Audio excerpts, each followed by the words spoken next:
Hello everyone, welcome to all of you on our YouTube channel target with RP. So students, आज का हमारा topic होगा नागरिकता या सिटीजनशिप। तो चलिए सबसे पहले हम जानते हैं नागरिकता का अर्थ क्या है। तो नागरिकता का अर्थ है वह स्थिति जिसमें व्यक्ति किसी राजनीतिक समुदाय का पूर्ण और उत्तरदायी सदस्य होता है। यानी एक प्रकार से हम ऐसे देख सकते हैं कि नागरिकता वह स्थिति है, एक प्रकार की स्थिति है जिसमें कि व्यक्ति किसी राजनीतिक समुदाय का सदस्य होता है और वह सार्वजनिक जीवन में भाग लेता है। नागरिक कौन होता है? नागरिक ऐसा व्यक्ति है जो राज्य के प्रति निष्ठा रखता है और इसलिए उसे राज्य का संरक्षण भी प्राप्त होता है। क्योंकि नागरिक किसी राज्य के प्रति निष्ठा रखता है, इसलिए उसे उस राज्य का संरक्षण भी प्राप्त होता है। नागरिकता का विचार बहुत पुराना है, ऐसा नहीं है कि ये आजकल का ही है या कुछ सौ वर्षों पहले पुराना ही है, बल्कि ये सदियों से चला आ रहा है। परंतु आधुनिक युग में यह राष्ट्रीय राज्य के अंतर्गत व्यक्ति की हैसियत का संकेत देता है। यानी किसी व्यक्ति को किसी समाज में किस हद तक अधिकार प्राप्त है, किस हद तक नागरिकता प्राप्त है, इससे हमें पता चलता है कि उस व्यक्ति की समाज में क्या हैसियत है, क्या उसका स्टेटस है।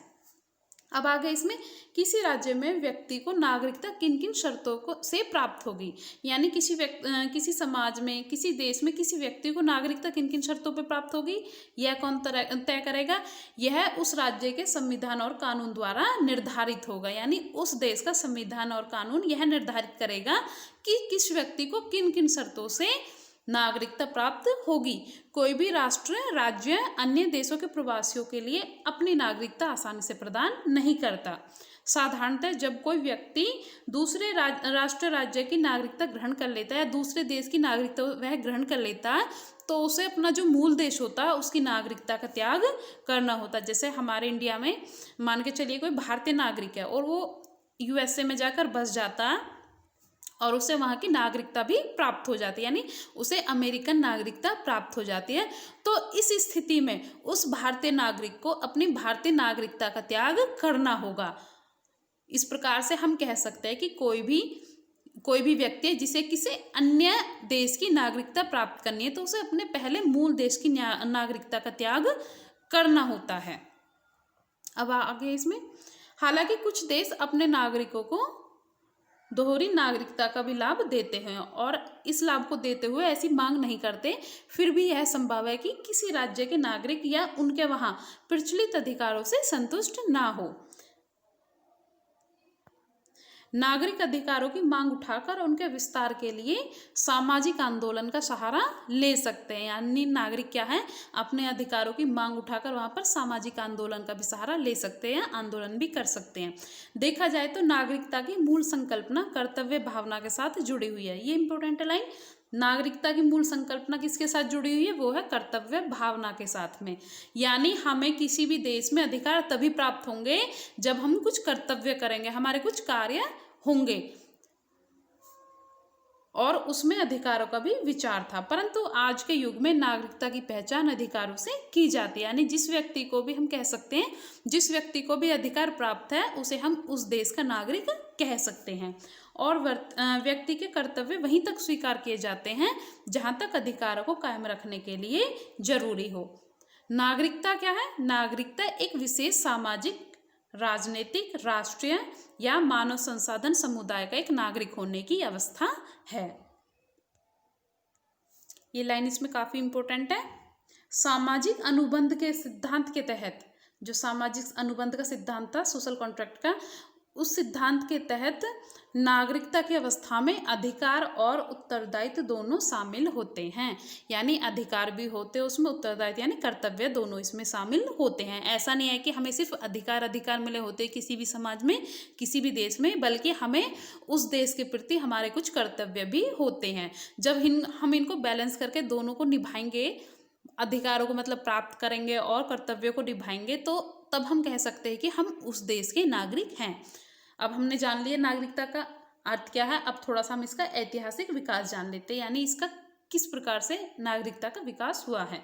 नागरिकता एक प्रगतिशील विचार है। कैसा ही प्रगतिशील है, यानी हमेशा ही प्रगति करता रहा है। उसके बाद में प्राचीन काल में जब नागरिकता का विचार विकसित नहीं हुआ था और लोग शासक की अदम्य शक्ति के आगे विवश थे, यानी प्राचीन काल में नागरिकता का कोई खास परिभाषा नहीं थी। उस टाइम पे क्या है, लोग शासक की जो अदम्य शक्ति थी उसके आगे विवश थे। जो शासक या राजा कह देता था वो उन्हें सब कुछ मानना पड़ता था, चाहे वो सही हो या फिर गलत हो। तब शासक और शासित की स्थिति स्वामी के समान थी, स्वामी और दास के समान थी। प्रजा की स्थिति कैसी थी, वो बिल्कुल दास के तुल्य थी। यानी जो राजा था वो बिल्कुल स्वामी की तरह कार्य करता था, जैसे कि वो भगवान हो उनका, और प्रजा पूरी तरह से दास के तुल्य होती थी। उसको हर चीज अच्छी बुरी हर बात उसकी माननी होती थी। उदाहरण के लिए प्राचीन मिस्र में लोगों का जीवन मरण सम्राट की इच्छा पर आश्रित था। वह जब चाहता अपनी प्रजा की स्त्रियों और संपत्तियों पर अधिकार कर सकता था। नागरिकता का यह विचार विकसित हो जाने पर ऐसी संभावना समाप्त हो गई। नागरिकता का विचार अपने आरंभिक रूप में प्राचीन यूनानी और रोमन राजनीतिक व्यवस्था के अंतर्गत देखने को मिलता है। कहाँ कहाँ पर? ये प्राचीन यूनानी और रोमन राजनीतिक व्यवस्था में।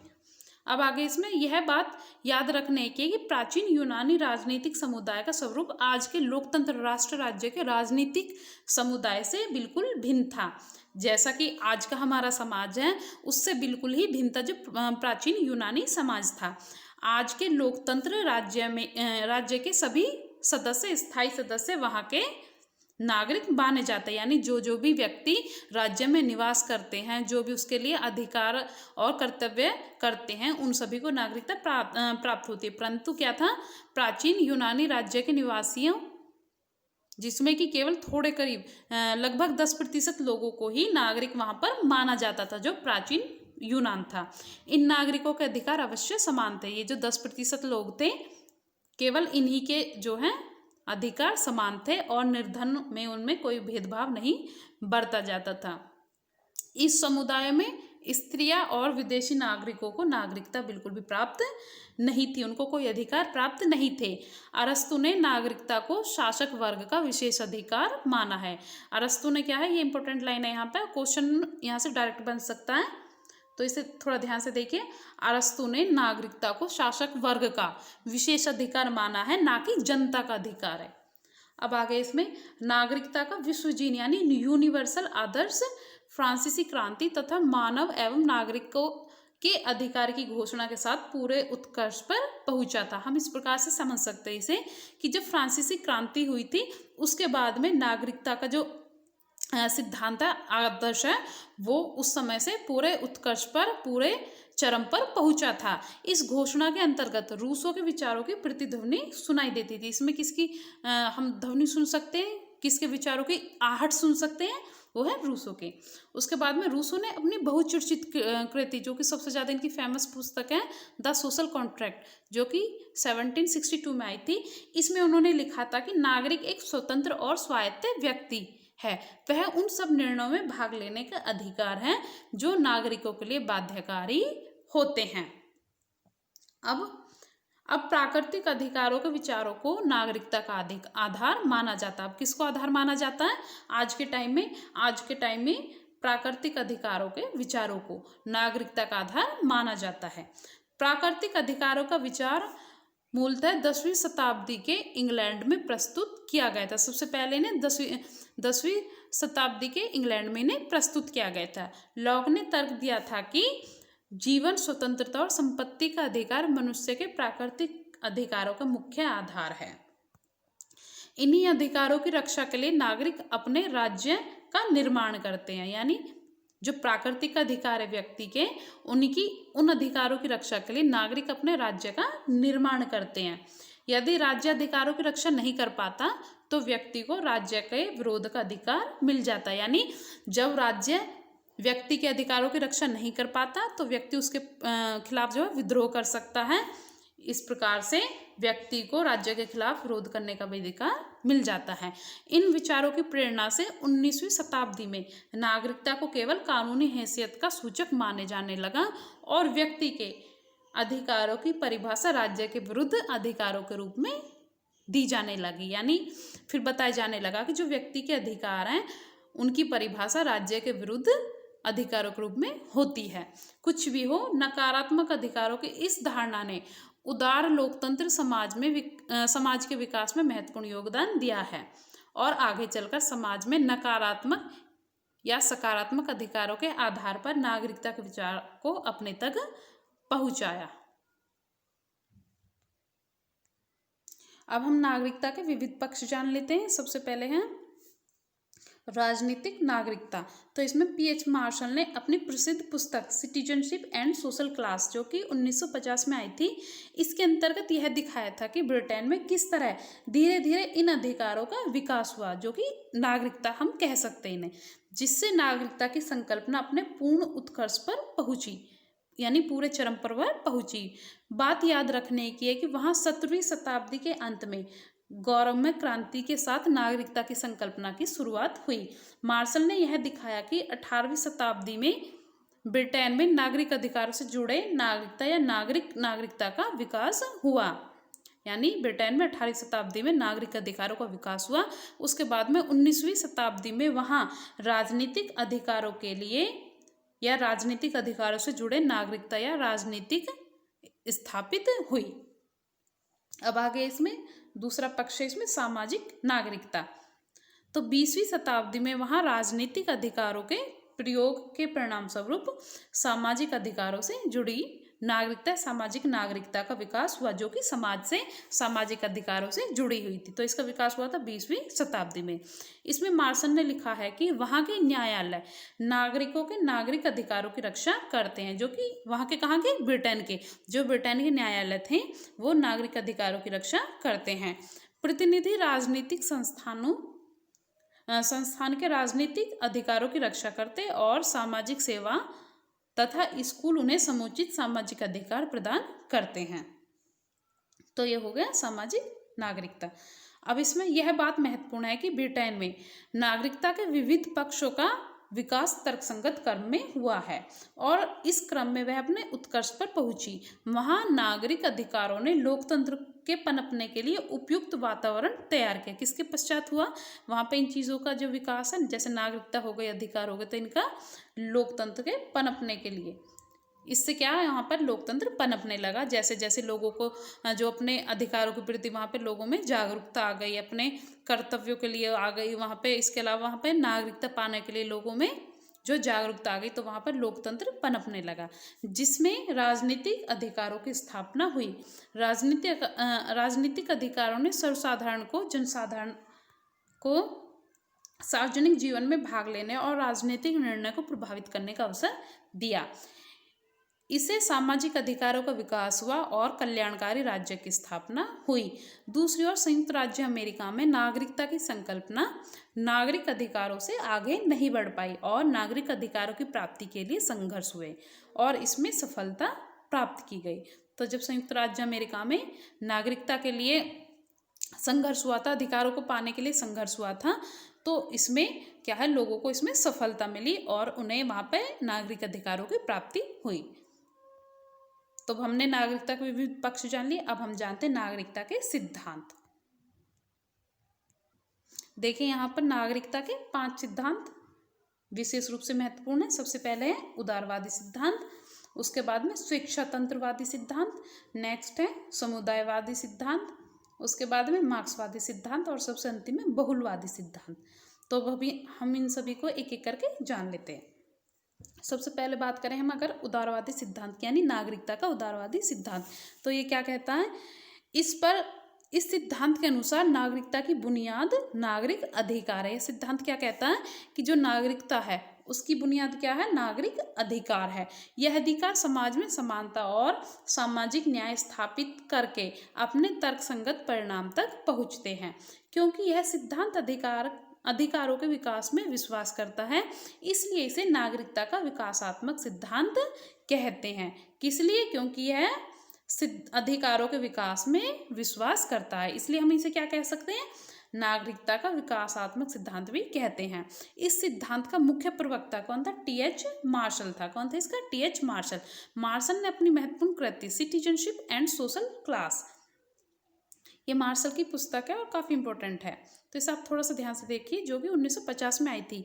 इसके अंतर्गत मार्शल ने लिखा था कि नागरिकता विभिन्न व्यक्तियों के लिए समान अधिकार और कर्तव्य, स्वतंत्रता और प्रतिबंध, शक्तियाँ और उत्तरदायित्व निर्धारित करते हैं। यानी किसी भी समाज में किसी व्यक्ति के कौन कौन से अधिकार होंगे, क्या क्या उनके कर्तव्य होंगे, कितनी उन्हें स्वतंत्रता प्राप्त होगी और उन पर कौन कौन से प्रतिबंध होंगे। इसके अलावा उनकी शक्तियाँ और उत्तरदायित्व, ये सब कौन निर्धारित करेगा? व्यक्ति की नागरिकता, किसी समाज के प्राप्त करने के लिए, किसी समाज में नागरिकता प्राप्त करने के लिए।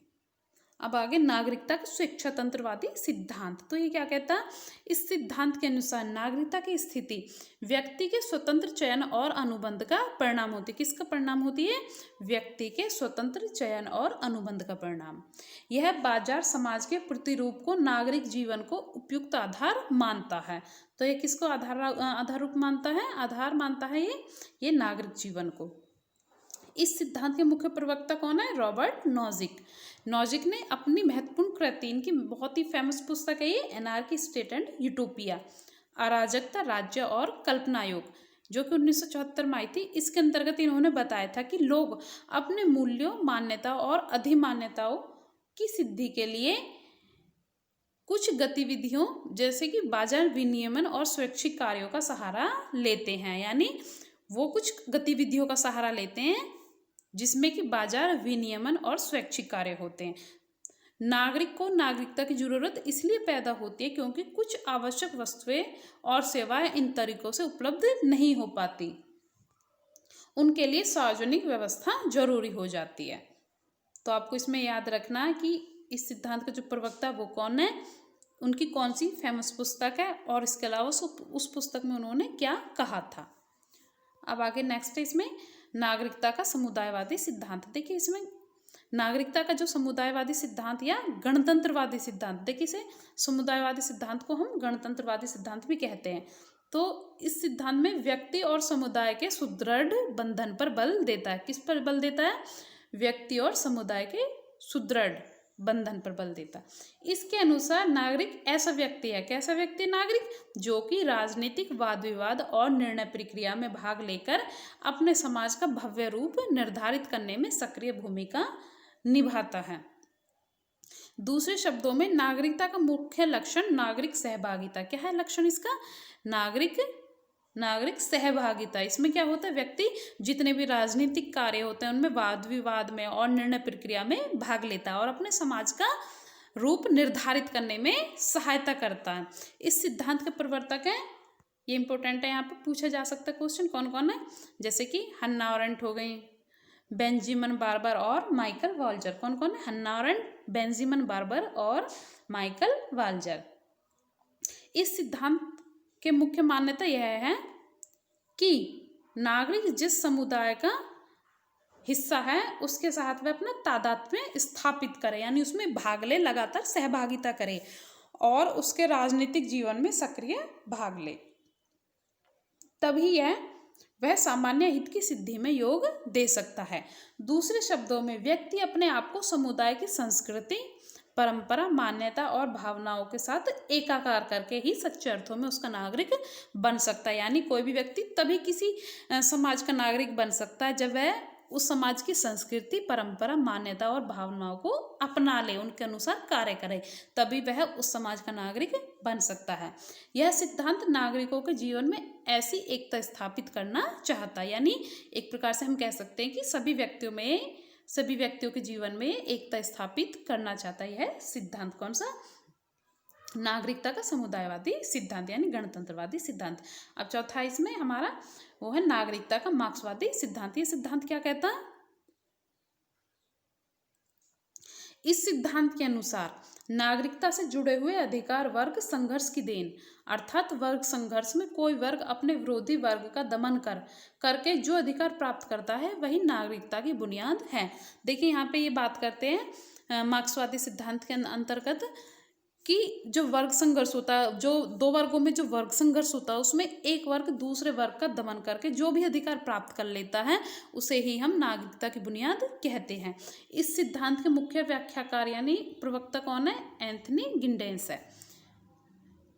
एंथनी गिंडेंस अपनी दो महत्वपूर्ण कृतियों, कौन कौन सी थी इनकी दो महत्वपूर्ण पुस्तक? एक कंटेम्प्रेरी ऑफ हिस्टोरिकल मटेरियलिज्म जो कि 1981 में आई थी, उसके बाद में profile and profile sent of social theory, जो कि 1982 के अंतर्गत आई थी। तो इसमें इन्होंने अपना दृष्टिकोण स्पष्ट करने के लिए मार्शल के विचारों का खंडन किया था। जो मार्शल ने नागरिकता से संबंधित विचार दिए थे, तो एंथनी गिडेंस ने उन विचारों का खंडन किया था अपनी 2 महत्वपूर्ण पुस्तकों में। अब आगे है नागरिकता का 5वां सिद्धांत। ये क्या कहता है? नागरिकता का बहुलवादी सिद्धांत। इस सिद्धांत के अनुसार नागरिकता का विकास एक जटिल और बहुआयामी प्रक्रिया, कैसी है? बहुआयामी प्रक्रिया है, जटिल और बहुआयामी। इसे किसी कारण के साथ नहीं जोड़ा जा सकता, यानी नागरिकता का कोई कारण नहीं होता, बल्कि इसकी उपयुक्त व्याख्या के लिए इसके विभिन्न कारणों की भूमिका पर ध्यान देना चाहिए। तो इस सिद्धांत का सर्वोत्तम निरूपण B.S. टर्नर ने किया था, और उसमें उन्होंने अपनी चर्चित कृति, यानी इनकी बहुत ही फेमस पुस्तक थी, कौन सी थी? Citizenship and capital in the debate over reformism, तो जो कि 1986 में आई थी। इसके अंतर्गत इन्होंने सिटीजनशिप यानी नागरिकता का वर्णन किया था। डेविड हेल्ड ने political theory and modern state, देखिए पुस्तक याद रखिए आप, ये काफ़ी ज़्यादा इंपॉर्टेंट है, बहुत ही ज़्यादा पुस्तक पूछी जाती है। तो इसमें इन्होंने लिखा था कि प्राचीन काल से आज तक नागरिकता का यह अर्थ लगाया जाता है कि नागरिक को अपने समुदाय के विरुद्ध कुछ अधिकार प्राप्त होंगे। तो इसमें क्या कहा जाता था कि नागरिक को अपने समुदाय के विरुद्ध कुछ अधिकार प्राप्त होंगे और समुदाय के प्रति उसके कुछ कर्तव्य भी होंगे। यह अधिकार और कर्तव्य एक दूसरे पर आश्रित होते हैं। देखिए इंपॉर्टेंट चीज़ है, जो अधिकार और कर्तव्य होते हैं वो एक दूसरे पर आश्रित होते हैं। तो दूसरे शब्दों में ये एक ही सिक्के के 2 पहलू होते हैं। जो कौन कौन? कर्तव्य और अधिकार, ये दोनों एक ही सिक्के के 2 पहलू होते हैं, यानी व्यक्ति को अधिकार पाने के लिए कुछ कर्तव्य करने होंगे। एक व्यक्ति के अधिकार दूसरे के कर्तव्य बन जाते हैं, उसके कर्तव्य दूसरे के अधिकार बन जाते हैं, यानी एक व्यक्ति के अधिकार दूसरे व्यक्ति के कर्तव्य बन जाते हैं और दूसरे व्यक्ति के कर्तव्य एक के अधिकार बन जाते हैं। इस प्रकार से हम कह सकते हैं कि अधिकार और कर्तव्य एक दूसरे पर आश्रित होते हैं और ये एक ही सिक्के के पहलू होते हैं। सो स्टूडेंट्स, आज का हमारा टॉपिक यहीं पे ख़त्म होता है। आई होप कि आपको इससे बहुत हेल्प मिली होगी।